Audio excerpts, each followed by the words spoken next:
अस्सलाम वालेकुम viewers, del Carnegie की किताब how to stop worrying and start living के रिव्यू के साथ एक मरतबा फिर आपकी खिदमत में हाजिर हैं।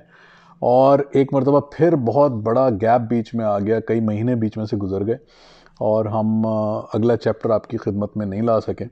और इस दौरान में यहाँ पर आप तब्दीलियाँ देख सकते हैं। शायद माहौल आपको तब्दील ना लग रहा हो, लेकिन डेफिनेटली घर तब्दील हो चुका है, सेटिंग तब्दील हो चुकी है। मछलियाँ इस वक्त मौजूद नहीं हैं इसके अंदर।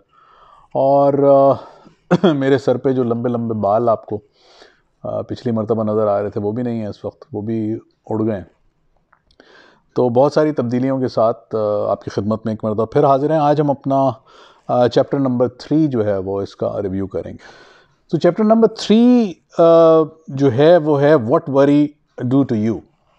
परेशानी आपके साथ करती क्या है। ये बड़ा इंटरेस्टिंग चैप्टर है और इसमें बेसिकली डेल कार्नेगी का सारा फोकस इस बात पे है कि वो आपसे ये सवाल भी पूछे और आपको ये बताए भी, based upon different researches, based upon his experiences, based upon the feedback which he got from various different people and including medical professionals, कि जो परेशानी है या जो वरी है वो आपकी सेहत के ऊपर, आपकी दिमागी सेहत और आपकी फ़िज़िकल हेल्थ के ऊपर कितना असरअंदाज होती है। इस चैप्टर का आगाज़ डेल कार्नेगी जो है वो डॉक्टर एलेक्सिस कैरल के एक स्टेटमेंट से करता है, जो बड़ा इंटरेस्टिंग स्टेटमेंट है, which you should remember always. ये स्टेटमेंट है कि businessman who do not know how to fight worry die younger. यहाँ पर हमें एक बात समझ लेनी चाहिए कि यहाँ पर बात सिर्फ बिजनेसमैन की नहीं हो रही। डॉक्टर कैरल ने यहाँ पर एड्रेस तो बिजनेसमैन को किया है, क्योंकि बिजनेसमैन उमूमी तौर पे ज़्यादा परेशान रहते हैं, लेकिन ये बात इन जनरल तमाम लोगों के ऊपर एप्लीकेबल है कि जो लोग ज़्यादा परेशान रहते हैं वो जल्दी मर जाते हैं। अब आजकल के ज़माने को देख लें आप, जितनी धूम इस वक्त कोरोना वायरस की है, सारी दुनिया के अंदर जो है वो उसके ऊपर काम हो रहा है, उसकी प्रिकॉशंस हो रही हैं, आप मास्क पहन रहे हैं, आप सोशल डिस्टेंसिंग कर रहे हैं, आप वैक्सीनेशंस कर रहे हैं और आप तमाम दुनिया में लोगों को ये पैगाम दे रहे हैं कि किस तरीके से कोरोना वायरस से बचा जा सकता है।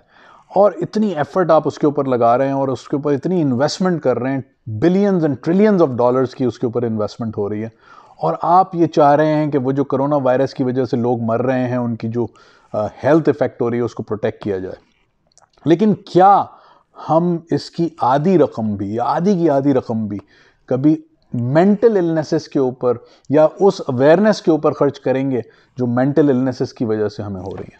डेल कार्नेगी इस चैप्टर के अंदर इसी बात के ऊपर एम्फसाइज कर रहा है कि ये जो आपकी मुख्तलिफ़ किस्म की डिजीज़ हैं, चाहे वो चिकन पॉक्स हो, चाहे वो स्मॉल पॉक्स हो, चाहे वो कोरोना वायरस हो, इन डिजीज़ को, क्योंकि इनकी फ़िज़िकल अपीयरेंसेस होती हैं, इनके जो सिम्टम्स हैं वो आपको सामने तौर पे नज़र आ रहे होते हैं, इनको ज़्यादा इम्पोर्टेंस दी जाती है, और जो मेंटल इलनेसेस हैं उसको उतनी इम्पोर्टेंस नहीं दी जाती जितनी कि इम्पोर्टेंस दी जानी चाहिए। इस चैप्टर में डेल कार्नेगी मुख्तलिफ मेडिकल एक्सपर्ट्स के तजुर्बात बयान कर रहा है, उनके फीडबैक्स बयान कर रहा है, जो 1 to 1 ज़ाहिर है उसने मुख्तलिफ लोगों से मुलाकातों के दौरान उनसे हासिल किए। और ये तमाम एक्सपर्ट्स, ये तमाम डॉक्टर्स इस बात पे मुत्तफ़िक़ हैं कि जो मेंटल इलनेसेस हैं, जो स्ट्रेस है, जो वरीज़ हैं, जो परेशानियां हैं, ये बराह रास्त आपकी फ़िज़िकल हेल्थ के ऊपर असरअंदाज होती हैं। आप किसी भी बीमारी का नाम लीजिए, कहीं ना कहीं से उस बीमारी का ताल्लुक जो है वो मेंटल स्ट्रेस के साथ निकल सकता है। यहाँ पर जिन चंद बीमारियों का जिक्र डेल कार्नेगी ने किया है based upon the feedback from the doctors, उसमें दांतों का डेके है। अगर दांतों में आपको कोई प्रॉब्लम हो रही है, आपके जो दिल के अमराज हैं, आपके जो मेंटल डिसऑर्डर्स हैं, आपका अल्सर है, आर्थराइटिस है, डायबिटीज़ है, थायराइड है, और इस तरह की बेशुमार चीज़ें जो आप जिनको बराह रास्त मेंटल इलनेस से लिंक नहीं कर रहे होते, डॉक्टर्स के मुताबिक ये तमाम चीज़ें किसी न किसी तरीके से आपके स्ट्रेस के साथ, आपकी वरीज़ के साथ, आपके मेंटल डिसऑर्डर से रिलेट करती हैं। बेसिकली होता क्या है कि जब आप किसी किस्म के खौफ का शिकार होते हैं, किसी किस्म के हसद का शिकार होते हैं, किसी किस्म की परेशानी का शिकार होते हैं, या आपके अंदर नफ़रत होती है, ये तमाम चीज़ें बराह रास्त आपके नर्वस सिस्टम के ऊपर असरअंदाज होती हैं, और आपके नर्व्स जो आपके बाकी तमाम आज़ा को कंट्रोल कर रहे होते हैं, कुछ नर्व्स आपकी स्पाइन को कंट्रोल कर रहे होंगे, कुछ आपकी टांगों को कंट्रोल कर रहे होंगे, कुछ आपके स्टमक को कर रहे होंगे, कुछ आपके दिमाग को कर रहे होंगे, कुछ आपके दिल को कर रहे होंगे, कुछ आपके गुर्दों को कर रहे होंगे, कुछ आपकी हाथों को कर रहे होंगे। तो मुख्तलिफ जो आपके आज़ा हैं, बॉडी पार्ट्स हैं, उनको ये नर्व्स कंट्रोल कर रहे हैं।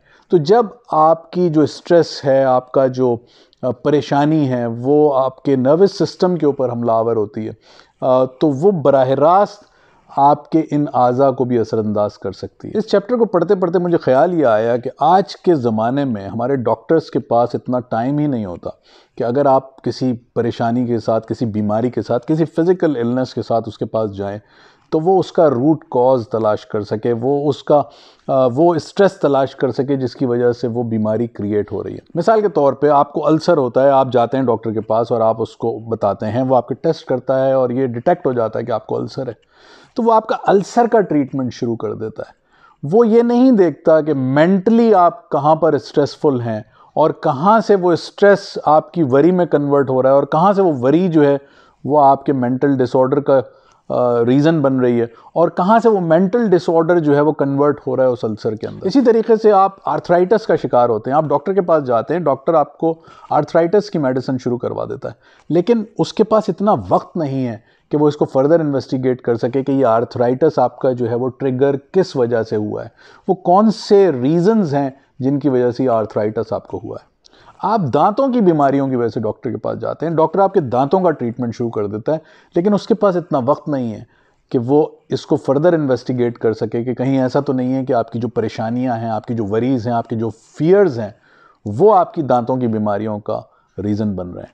तो डॉक्टर तो नहीं जानता कि आपकी बीमारी का रीज़न क्या है, वो तो आपका इलाज कर रहा है, लेकिन आप तो जानते हैं, आपको तो मालूम है कि आपको कौन सी परेशानियां हैं, आपको तो मालूम है कि वो जो आपकी परेशानियां हैं उसका कितना स्ट्रेस आपके दिमाग के ऊपर है, आपको तो मालूम है कि आपका दिमाग जो है वो उस स्ट्रेस की वजह से कोलैप्स हो रहा है, आपका नर्वस सिस्टम उस परेशानी की वजह से कोलैप्स हो रहा है और आपका नर्वस सिस्टम आपके बाकी आज़ा के ऊपर असरअंदाज हो रहा है। ये बात डॉक्टर नहीं जानता, लेकिन ये बात आप तो जानते हैं। तो जानते बूझते आप इस बात को क्यों निगलेक्ट कर रहे हैं? डॉक्टर को उसका काम करने दीजिए, मेडिसिन देने दीजिए। आपकी फिज़िकल जो बीमारी आपको हो गई है, चाहे वो आर्थराइटिस है, चाहे वो हार्ट की बीमारी है, चाहे वो अल्सर है, चाहे वो कोई मेंटल डिजीज़ आपको हो गई है, चाहे वो दांतों की बीमारी कोई आपको हो गई है, चाहे वो गुर्दों की कोई बीमारी आपको हो गई, आप डॉक्टर को उसका इलाज करने दीजिए, but at the same time आपको अपनी परेशानियों को कम करना पड़ेगा, या उन परेशानियों की वजह से जो स्ट्रेस आपके ऊपर आ रहा है, आपको उस स्ट्रेस को प्रॉपरली हैंडल करना पड़ेगा। 1994 की बात है, मैं उस वक्त जामिया कराची में पढ़ता था और वो ज़माना था जब हमारे घर में शादियों का सीज़न था। मेरे 2 बड़े भाइयों की शादी हो रही थी, बहन की शादी हो रही थी, और due to various different reasons जो कि एक लोअर मिडिल क्लास फैमिली के अंदर होती हैं, पूरी फैमिली एक ज़बरदस्त किस्म के स्ट्रेस का शिकार थी और due to that continuous stress मुख्तलिफ़ किस्म की प्रॉब्लम्स क्रिएट हो रही थी। तो इसी दौरान में मुझे याद है कि मुझे एक दिन चेस्ट पेन हुआ और चेस्ट पेन होने की वजह से जो है वो मुझे परेशानी हुई।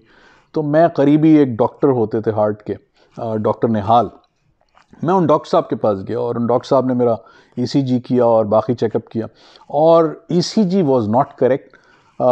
तो उन्होंने फ़ौरी तौर पे मुझे कहा कि तुम किसी प्रॉपर हॉस्पिटल में जाओ और वहाँ जाके ईटीटी करवाओ और बाकी फर्दर डिटेल्ड इन्वेस्टिगेशन इस बारे में करवाओ।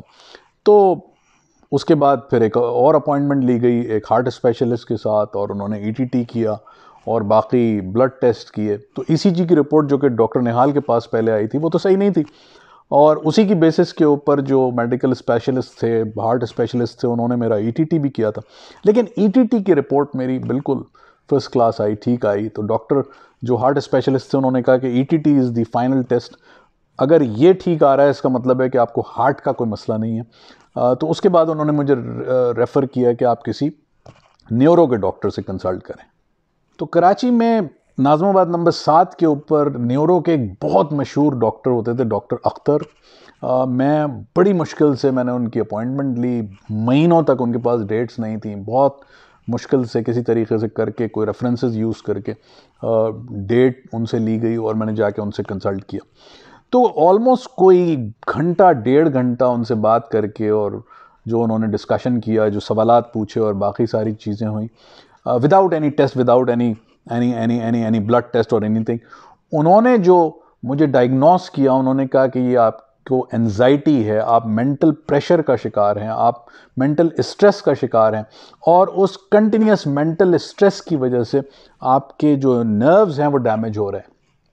तो जो नर्व्स आपके डैमेज हो रहे हैं, तो जो हार्ट से रिलेटेड नर्व्स हैं, क्योंकि वो डैमेज हो रहे हैं, तो वो जो है उनका असर आपके मतलब आपको हार्ट पेन की सूरत में या चेस्ट पेन की सूरत में आपको फील हो रही है। It's not basically chest pain, it's not basically heart problem, लेकिन वो नर्वस सिस्टम के ऊपर आपके असरअंदाज हो रहा है। तो डॉक्टर अख्तर ने कुछ मेडिसिन्स भी दी, लेकिन उन मेडिसिन्स के साथ डॉक्टर अख्तर ने जो बात मुझे बोली वो ये कि ये मेडिसिन्स बेसिकली काम नहीं करेंगी, ये ट्रीटमेंट आपका नहीं है।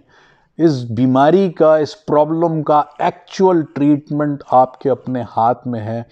आपको अपनी परेशानियों को सही तरीके से हैंडल करना पड़ेगा, क्योंकि आप अपनी परेशानियों को मिस हैंडल कर रहे हैं, सही तरीके से हैंडल नहीं कर रहे हैं। जो आपकी प्रॉब्लम्स हैं, जो आपकी वरीज़ हैं, वो आपके दिमाग के ऊपर सवार हो रही हैं और वो आपके नर्वस सिस्टम को इफ़ेक्ट कर रही हैं। तो अगर आप इनको प्रॉपरली हैंडल नहीं करेंगे तो ये आपकी बीमारी ख़त्म नहीं हो सकती, बल्कि ये बढ़ती चली जाएगी।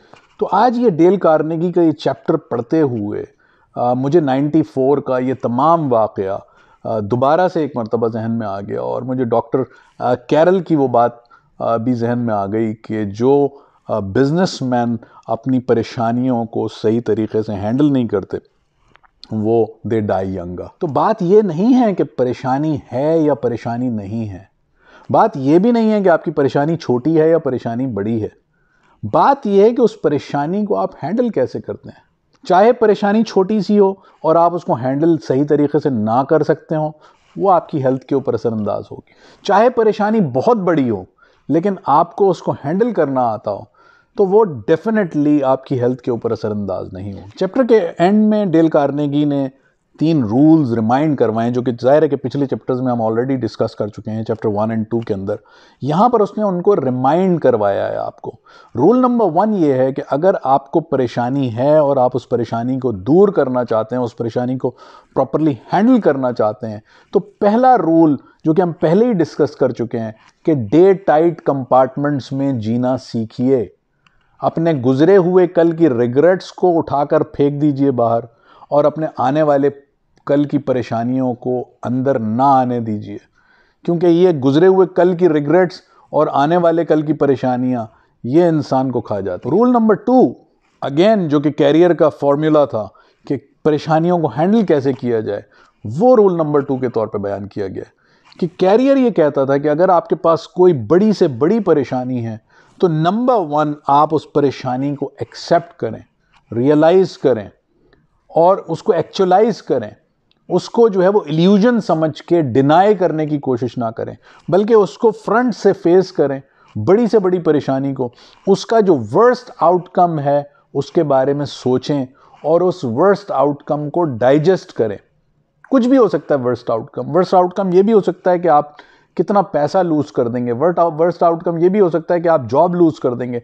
वर्स्ट आउटकम ये भी हो सकता है कि आप कोई अपने बॉडी पार्ट लूज कर देंगे, अपना कोई प्यारा लूज कर देंगे। और the worst outcome could be कि आप अपनी जान लूज कर देंगे। इन तमाम वर्स्ट आउटकम्स में से जो भी वर्स्ट आउटकम है, आप उसको एक्सेप्ट कीजिए, क्योंकि रियलिटी को एक्सेप्ट किए बगैर कोई चारा नहीं है। और जैसे ही आप उस रियलिटी को एक्सेप्ट करते हैं, तो फिर आपका जो स्ट्रेस लेवल है दैट गोज डाउन, एंड आपके पास ये एनर्जी आ जाती है कि अब आप इस वर्स्ट आउटकम को अवॉइड करने के लिए कोई ना कोई प्रॉपर एक्शन ले सकें। तो 99% केसेस में जब वर्स्ट आउटकम एक्सेप्टेबल बन जाता है आपके लिए, तो फिर आपके लिए ज़िंदगी आसान हो जाती है, क्योंकि जो भी उसके बाद आप एक्शन लेते हैं, उस एक्शन से वो वर्स्ट आउटकम नहीं रहता, उससे वो वर्स्ट आउटकम की जो इंटेंसिटी है वो रिड्यूस हो जाती है। और रूल नंबर 3 जो कि इसी चैप्टर के आगाज़ में स्टेटमेंट दिया गया था, वही स्टेटमेंट यहाँ पर भी दिया गया है कि ये बात हमेशा याद रखिए कि परेशानियाँ आपके साथ क्या कर सकती हैं। एक बिजनेसमैन जो अपनी परेशानियों को सही तौर पे हैंडल नहीं कर सकता, वो हमेशा जवान मौत मरता है। तो ये बात याद रखना ज़रूरी है, क्योंकि जब आप अपने आप को ये बात रिमाइंड करवाते रहेंगे कि परेशानियाँ आपको बीमार कर सकती हैं, परेशानियाँ आपको डिजीज़ में लेके जा सकती हैं, परेशानियां आपको मेंटल स्ट्रेस दे सकती हैं, परेशानियां आपको जान से मार सकती हैं, तो फिर आपके लिए वो तमाम एक्शंस लेना आसान हो जाएगा जिनसे उन परेशानियों को हैंडल करना आपके लिए पॉसिबल हो सके।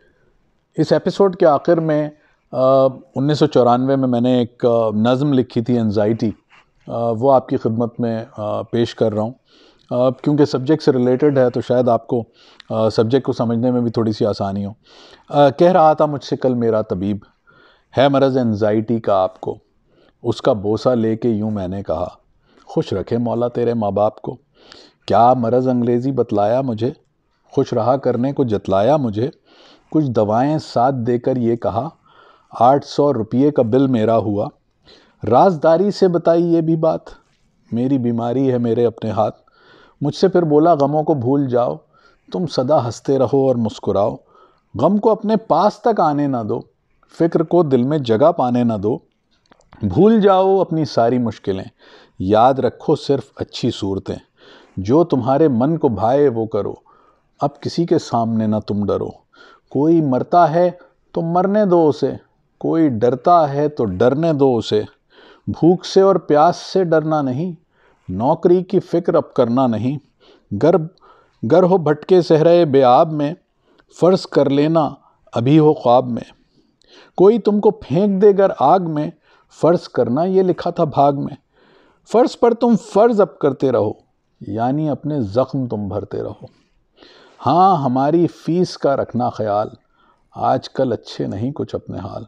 हर महीने मुझसे ले जाना दवा, मेरे बच्चे तुमको फिर देंगे दुआ। अस्सलाम वालेकुम। नेक्स्ट एपिसोड का इंतज़ार कीजिएगा और इंशाल्लाह इस मरतबा इतना वक्फ़ा नहीं आएगा और हम अपनी अगली एपिसोड के साथ जल्दी आपकी खिदमत में हाज़िर होंगे। Thank you very much. अपना बहुत ख्याल रखिएगा।